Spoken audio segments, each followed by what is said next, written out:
ప్రభు అనే తెలుగు మాటకు గ్రీకులో కురియోస్ అంటే యజమాని అని, అధిపతి అని, ప్రభు అని, తుది నిర్ణయం ఆయనదే అని ఆ పేరుకున్న అర్థం.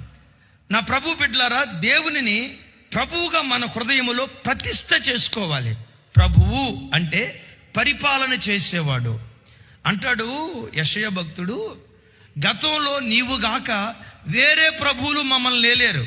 ఒకప్పుడు మనల్ని లేలిన ప్రభు ఏది? నీ కన్ను ఏది ఆశిస్తే అది చేసావు. నీ కన్ను నీకు ప్రభు. నీ నోరు ఏది పలకాలనుకుంటే అది పలికావు. నీ నాలుక నీ ప్రభు. ఏది ఆలోచించాలనుకుంటే అది ఆలోచించావు. నీ మనస్సు నీ ప్రభు. నీ కాళ్ళు ఎక్కడికి వెళ్ళాలనుకుంటే అక్కడికి వెళ్ళావు. నీ కాళ్ళు నీకు ప్రభు.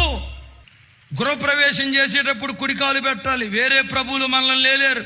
ఇప్పుడు గృహప్రవేశం చేసేటప్పుడు అమ్మ ఏ కాలు పెట్టాలి అంటే యేసయ్య కుడి